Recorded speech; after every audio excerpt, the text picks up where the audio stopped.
It's be an educator thing. I just say hey all the time. I don't always respond that way. So, I'm sorry I'm jumping in late. My name is D. Wells.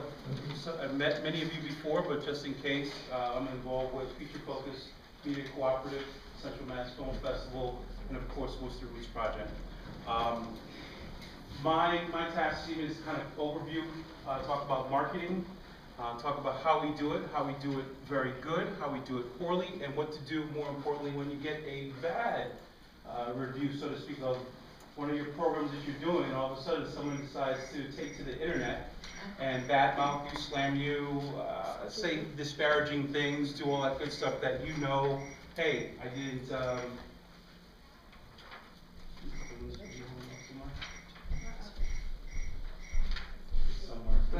It's just the cricket. Just the cricket. Exactly. So in your workbooks, you have the worksheet is called worksheet Finding New Prospects. And then the flip side should be keeping repeat customers. So we're going to first focus on finding new prospects.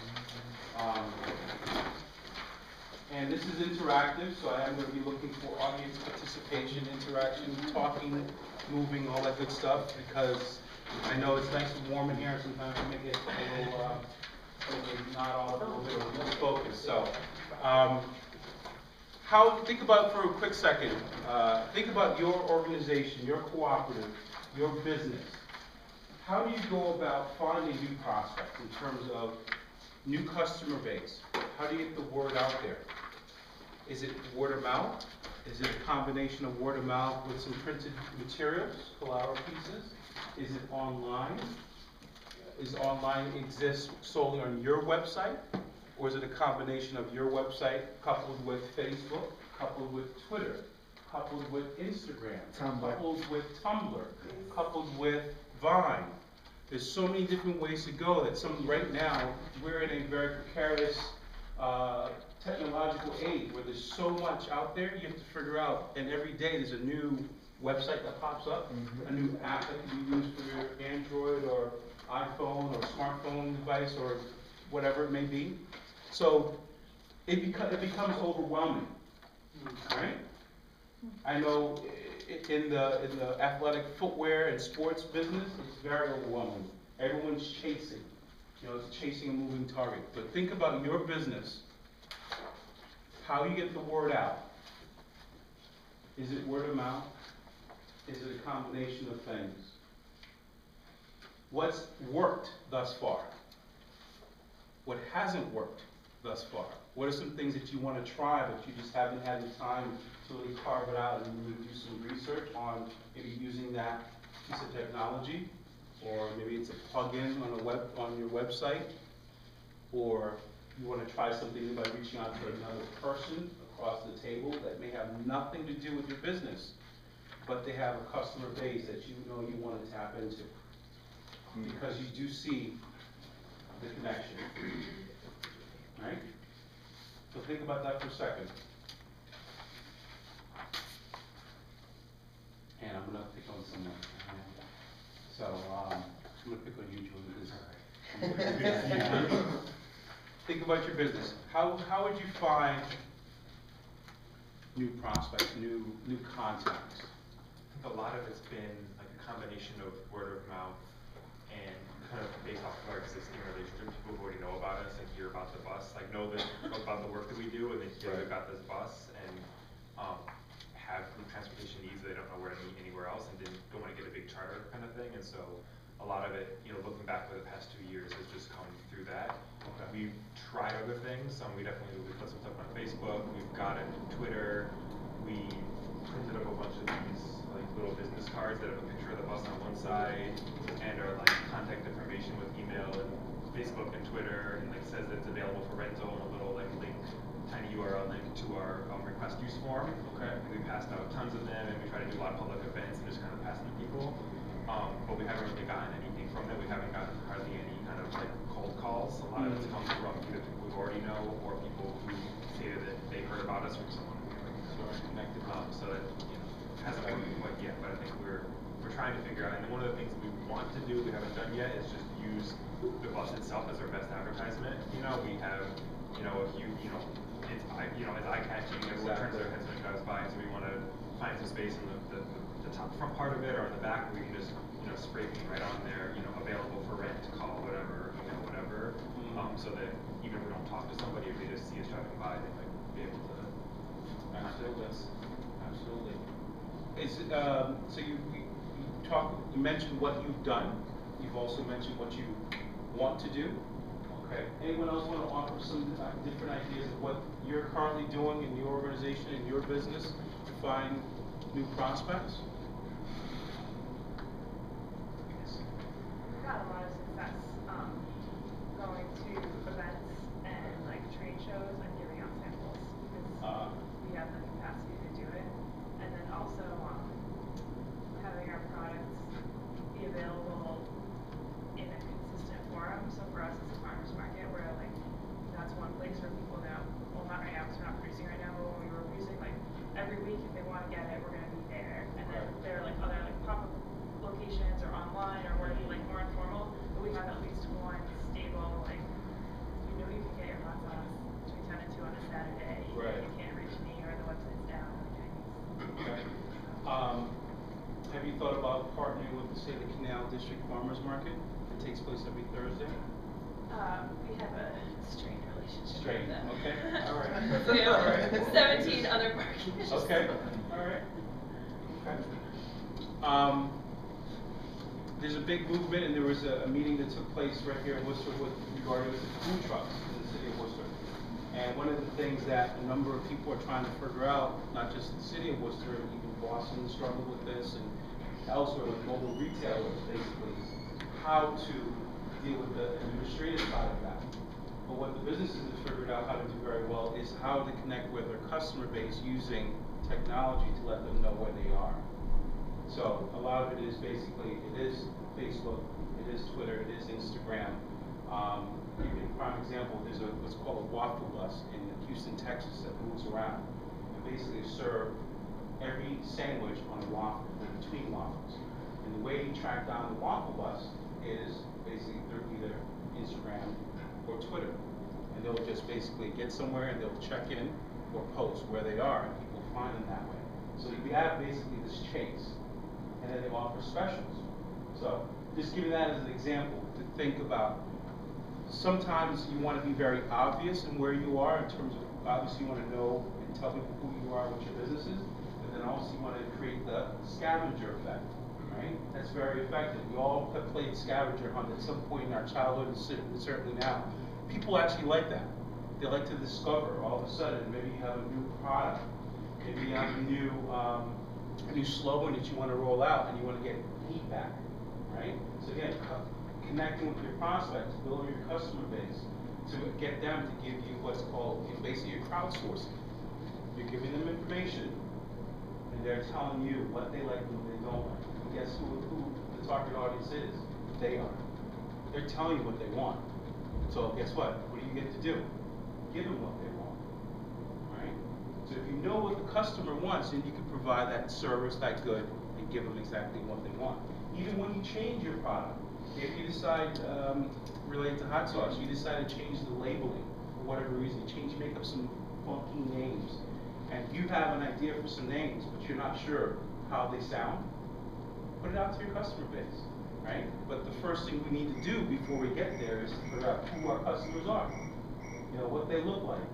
What is she into? What does he buy? Is he going to find you? Can they find you? That sort of thing, okay? Personal referrals are very, very, very important. Word of mouth marketing. Question? Well, no, a number of things. We're talking about doing a weatherization crew, but we're not up and running yet. So obviously word of mouth is not going to be our strong suit because we don't have any customers. So, so we won't concentrate on that. Now, my thinking is old school. So what I would do would be maybe do a weekly article about energy conservation in a newspaper, and then that would give people a link. But I know that's old school. How would we do a presence online that people could find? I mean, you're talking about Twitter and Twitter and whatever, and I just don't know how that works. Well, the old school way is tried and true, but you gotta modify it. So, articles definitely. The first thing I would say is your information has to be concise. So your website on weatherization has to be good, and it doesn't have to be, try to keep it simple. Right. And especially now because you can set up a website using, be it WordPress, be it Joomla, that's very easy and it's mobile friendly. It makes it easy for people to find by doing such keywords as weatherization or drafty house, drafty home, things like that. By you embedding these keywords in your website, when people just do a general search on Bing, Google, whatever, you get higher in the search engine bots. Okay, and that's basically called search engine optimization, Okay, SEO. that makes sense. Okay, Cool. so your website, and it doesn't have to be anything fancy. It really doesn't. It could be a simple 1 to 2 page. It could be a welcome page and a contact page. Contact us basically, and maybe an about us. So I'll say 3. Okay, but then that's connected. Your website is then connected to Facebook, Twitter, and Instagram, because as you're out weatherizing a home, you want someone there, if not you, taking pictures, and someone probably shooting a little bit of video. Mm-hmm. You'd be surprised, especially when you've done a weatherization and you can get feedback from someone who is very pleased with your work and say, I'm glad you came and did what you did for us. Just that quick little soundbite, that is gold. That's marketing gold right there, okay? Because that is something that is unsolicited and you don't have to pay for it because you've done the work and they're giving it to you for free, okay? Even sometimes if someone mentions it in an article that gets published in a local newspaper or magazine, things like that, you can pull those quotes and put those on your website as well. It's cited, and guess what you can do? You can now backlink to that particular website. So again, when someone goes to that website, they can cross-link, cross-reference to you as well. Okay? So the business model, the way of marketing has changed, but it hasn't changed drastically. And I say that on purpose because a lot of people think, well, I have to be in all these different pockets. I have to be in all these different places. And you really don't have to be. You really, sometimes you get overwhelmed. I know I do. In my just general, when you think about when you're online or on your phone, you're looking, it's like, okay, like sometimes you just have to check out a little bit or slow down and think, oh, what's the most important thing? What's the message you're trying to get out there? Your message has to be very concise. One of the things I've been challenging myself to do in a portion of my business, which is athletic footwear, sneakers, is what's the story or what do I want the customer to think or to feel when they buy a particular item, right? So when you think about that in terms of your product, your service, what do you want the customer? What do you want her? What do you want him to say, think, or feel when they purchase your product or buy your service or product? Do you want them to enjoy it so much that they do want to go out there and become a part of your marketing team for you? Absolutely. The word of mouth marketing. If you tell me this car is the best car and you have it or you've had it in the past, I'm going to trust you that you're going to give me good information, right? That's the best form of marketing. It is word of mouth marketing, but it has to be coupled with this new thing called technology 2.0 or 3.0. Okay? Give me some other examples of how you identify. So we've done workshops. That's one of the examples here. We've done workshops, but they've mostly been for potential members of the co-op. Right. But now we should think about workshops that are potential clients, like organizations that would want to know a little bit about social media or video on their website, and then we can say, now hire us to do your video on the website, or do it yourself if you have the capacity. That's definitely something we want to empower people to do it on their own if possible. But then they know about us, and we could build some new clients that way. Some engaging workshops, but that takes time. Takes time to develop. Absolutely. Hold that thought one quick second, Julian. Think about this one. every weekend, particularly Saturday and Sunday, and you're in great state of Rhode Island, the smallest state in the union, there's youth soccer taking place every weekend. You pull that bus up in the parking lot of a field with your team and have flyers, the bus alone, just the visual of the bus is gonna attract people. That's a captive watch. You never know who you'll meet there, too. And they're out there usually from 9 o'clock to probably like 5 o'clock on a Saturday and Sunday. Actually, on a Sunday, usually from 12 to 5, but on Saturdays. So just think about that. Maybe there's a park nearby that you can literally pull the bus up at, sit in the parking lot, have some flyers, just be there, have a presence, have some flyers, have some marketing materials, and be able to talk to people about it. One second, you were going to say something. Oh, I was just gonna say, I think something I haven't, like, we haven't used, but I've seen be really successful is kind of guerrilla marketing campaigns, especially for like youth. I know, if you have like a really simple silk screen, and you can silk screen like lots of different stuff. I've seen, especially in New York, people will silk screen onto like stickers and tag everywhere, and it'll be like Google, and then like a certain word with like a cool image, and they'll put it everywhere, and then you go on your phone, you're like, Google this, like, I'll Google it. Right. And you Google it, and then it's like, oh, it's this band, or it's this show that's coming up, or it's this bar or business. But it's intriguing, and I think it's the scavenger effect you're talking about, combined with being like, oh, this is like underground. Exactly. So you discover, make people discover you. And I have an example of that with something that's actually just started, and I stumbled upon it myself while walking to the Roots office. I'll tell you about it. You were going to say something. I was going to say, in addition to like what you were saying for Green Drive, is that we do that. We, like, whenever we go to a conference, when like there's always someone who like stays with the bus. We'll have like music playing, make sure that it like the space is like really open. So like, say if someone like walks by and they're like raising an eyebrow and like kind of keeps talking, and we're like, do you want to know what it's about? Right. And then like they like, yeah, and then like we tell them, oh, come on the bus. They stay standing, and like you can sit down. So we do that. It becomes a teachable moment for them, because you can see they're intrigued. They're intrigued. Exactly. Recently, walking to the Roots office, I saw some chalk drawing on the sidewalks, and it was simple sayings like, "Love is love," and then it just had AYS. And I was like, what is that, right? And then I saw another one that said, the only risk worth not taking is the one you do. I'm mangling the words. I have literally pictures in my phone. Come to find out, and I still don't know who this person is, but it's called Anonymous Youth Society, AYS.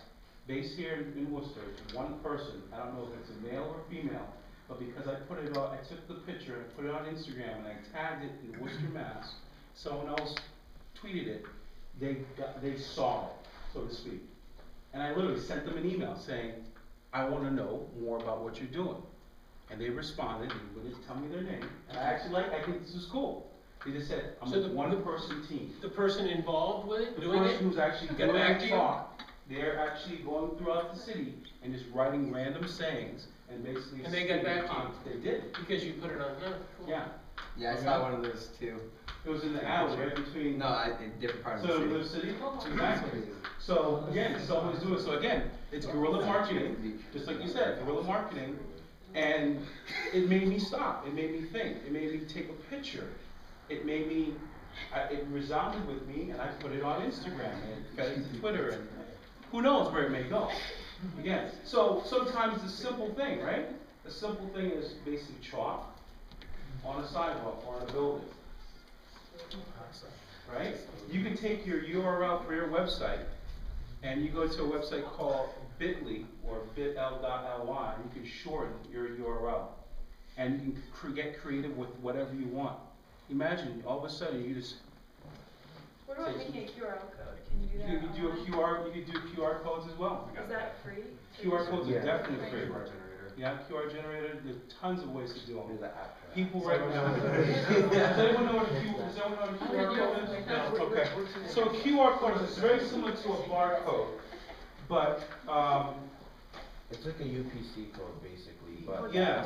that lets you connect to like a website. It's like if your phone scans the code, That it, one like, little square thing? it opens it up like Never knew what to do with it. sometimes people put them on their business cards and whatnot. I'm trying to see if I may have someone's business card that has them. It's like But- this. But it's become the thing, it's been around for a long time, but people just started using it more so over the past, 2 or 3 years.